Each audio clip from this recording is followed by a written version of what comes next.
Hey guys, it's Hanna Beth. Hello, bitches. Welcome to the revised deep dive of Hanna Beth. The main reference used for this video was Hannah's 2016 memoir called Covered in Glitter, so just know that this video will have spoilers for that book if you were interested in reading it.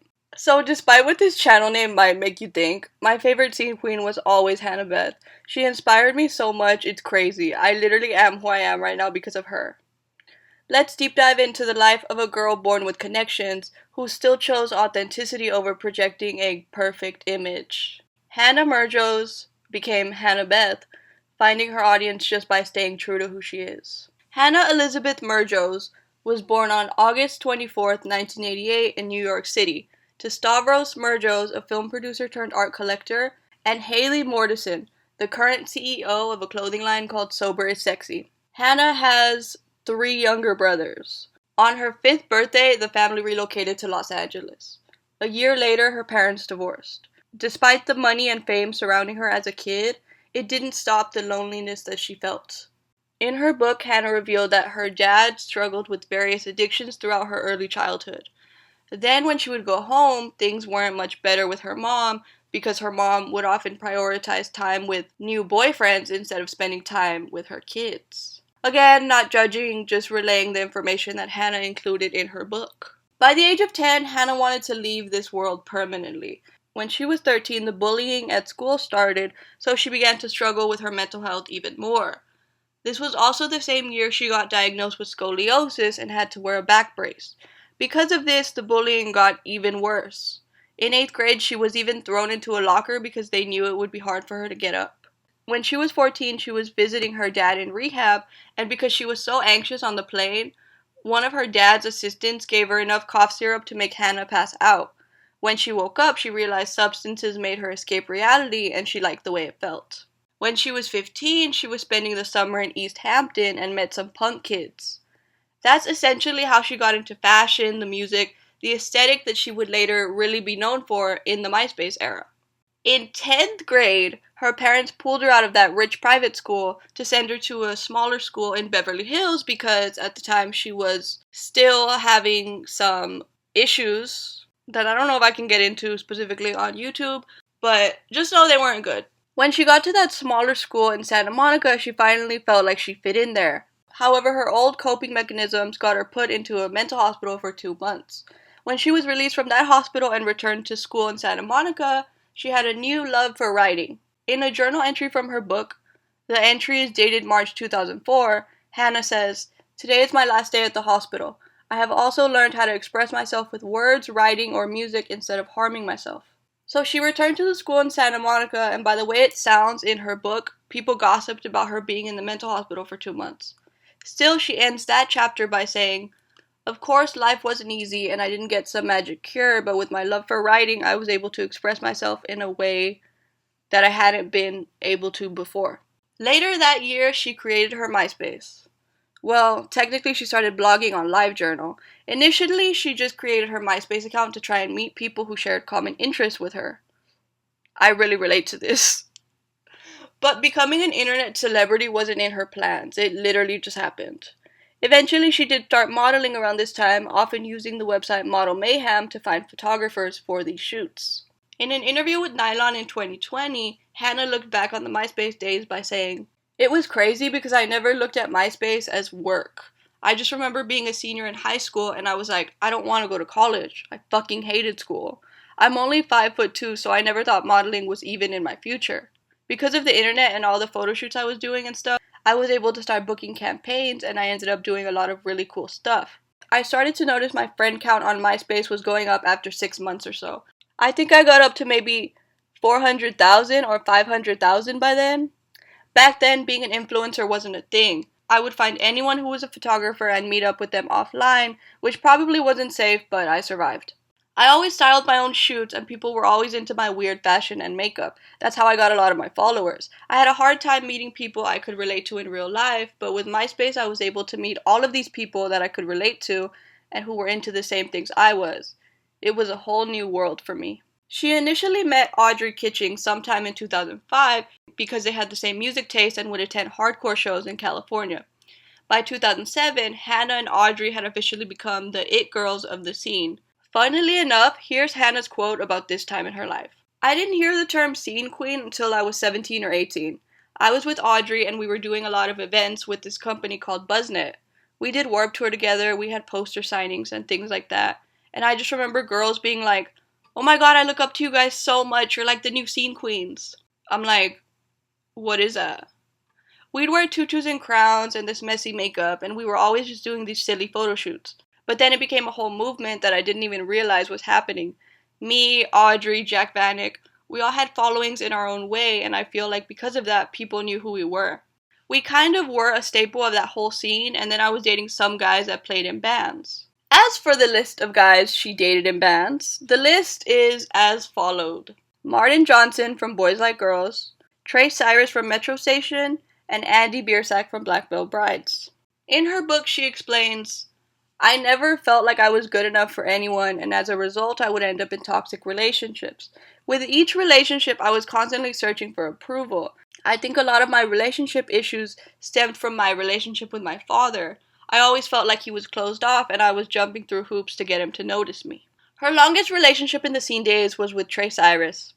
They dated from 2005 to 2008. In 2007, we saw Hanna for 2 seconds in the music video for Shake It by Metro Station, which was so iconic, and I think about it so much. That is my favorite cameo in that entire video. In the summer of 2008, drama happened with Trace and Jeffree Star, with Hanna being involved by association. So basically, she was offered a job as a VJ for MTV, but MTV didn't want her to associate with Jeffree Star, so she ended the friendship. Then, as retaliation, Jeffree wrote a whole MySpace bulletin talking shit. Trey Cyrus actually stepped in and texted Jeffree, giving us this iconic quote. The closest thing you ever got to fame was taking a picture with my 15-year-old sister. Stay the fuck out of the scene. Speaking of Miley, here's a photo of Hanna at Miley's 16th birthday, further proving that we are moving into the era where she was always just kind of hanging out with cool people. That era where you would see pictures of Miley and then you'd see Hanna Beth like in the background. And because she was so niche and like only famous on the internet, I say this lovingly, nobody ever, like, she was never the main focus of the picture. She was just always in the background, but like all the emo kids were always like, there's Hanna Beth! As the years went on, stories about why Hanna and Trace broke up changed over the years. But as of 2026, the most notable one was that, allegedly. Specifically, I remember like around 2008, 2009, the most notable one being that she cheated on him and that's why he wrote the song Dear Hanna. Can we talk about Dear Hanna for like 30 seconds, please? That song came out at a time where Hanna Beth was internet famous, but you had this whole slew of kids who didn't know. So when that song came out and it was called Dear Hanna, people in the YouTube comments were like, oh my god, like Hannah Montana. Like, these children did not know what was going on. But the ones who knew, allegedly. So that was the story in like 2009, was that they broke up because of that. And then Trace got his revenge by writing that song. But now, more recently, Hanna stated in TikTok comments that she never cheated, and she left because Trace had allegedly become abusive, and it was starting to get scary, so she was like, you know what, I'm out. I deserve better, and then she left. In 2009, she dated Josh Peck. That is literally so random, and I'm not gonna lie, I didn't believe this until I looked it up. Wow, that was so random. She also interviewed Hayden Panettiere on behalf of BuzzNet. How iconic.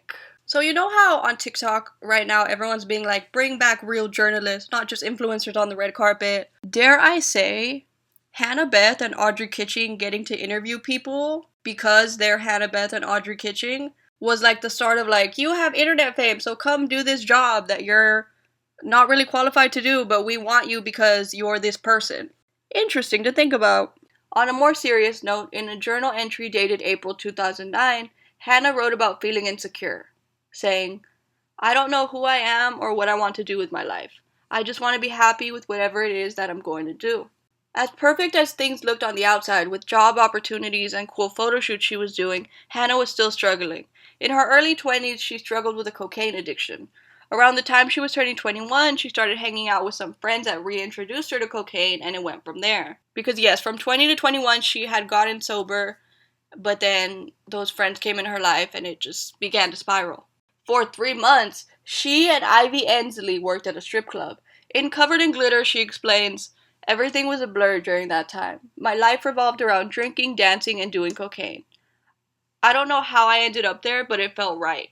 Here I was, this little girl from Beverly Hills, now drowning my sorrows in cheap alcohol and lap dances." After she turned 22, she went to rehab, except it lasted 2 days because that place was actually a scam. So she ended up moving into her mom's guest house and actually did start taking more job opportunities just to kind of rebuild what she had sort of lost and focused on her blog more. Around this time, Hanna booked a major campaign for Beats by Dre. The time she spent living with her mom made her realize that self-love is important and only Hanna could make the chance to improve her situation. After about a year, she moved out and moved into an apartment in Sherman Oaks. Being in a better mindset now, she focused on modeling and began booking jobs because of her social media following. By 2010, she was dating Derek Whibley from Sum 41. They got matching tattoos, and she's even mentioned in Derek's memoir. Although it's not by name, it's really just not hard to connect the dots. Side note, in one of her house tours, you can see Derek's guitar next to her record collection. 2011 was the year she started to be seen hanging out with Demi Lovato. For context, this was Demi's Unbroken era, and yeah, they had joint birthday parties and got matching tattoos. Which tattoo, you might ask? Well, the lip one that Demi famously said later looked like a vagina and eventually got covered up. Anyway, here's a picture of them rocking Sober is Sexy, the clothing line that Hanna's mom started. Speaking of Sober is Sexy, everyone initially thought that it was Hanna's clothing line, but nope, she was just a model. I have a confession. I bought the shirt that says "The only Coke I do is diet" because, like I said, Hanna was wearing it, and clearly I'm easily influenced by my fave scene queen. In 2014, it was announced that Hanna was engaged to Chris Saika, but that obviously went nowhere. In her book, she describes him as a drug addict who was also a compulsive liar. He's not mentioned by name, but the timelines do add up because she had just started talking about how she got an offer to be on this reality show called House of DVF. On the bright side, she won the second season of House of DVF, making her the global brand ambassador for Diane von Furstenberg's clothing line. It was all very exciting. In 2016, she started dating Maud's son. Slight side note here, this would be the second guy that she got involved with who had been linked to Avril first. Although the Avril/Maud's son thing happened much later. Still, it's kind of funny to me. That same year, she wrote a memoir called Covered in Glitter. The last chapter of that book is essentially just her yapping about how much she loves Derek, aka Maud's son. That was truly a time in her life. As for what she's doing in 2026, she's much more private about her life now, but it's assumed she's working a regular job. Either way, she still gets PR sent to her, and I watch the unboxing every time they're on her Insta story because it feels like I'm back in 2009 watching her show off her favorite makeup products, LOL. In the summer of 2024, it was officially confirmed that she will be in the upcoming documentary that they're making about MySpace. If you want to keep up with Hanna, her Insta is @BarbieBeth, and her TikTok is Ms. Hanna Beth. She's more active on Instagram, but on TikTok she said she was thinking about making videos about her scene days.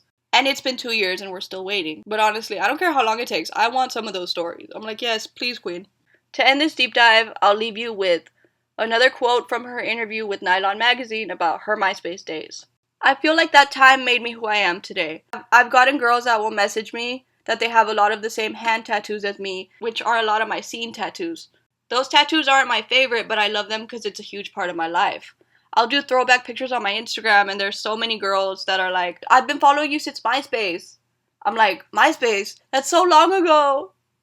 In a way, that period really saved me. I was not doing well with all of my personal stuff I was going through, the bullying, and I dealt with different things.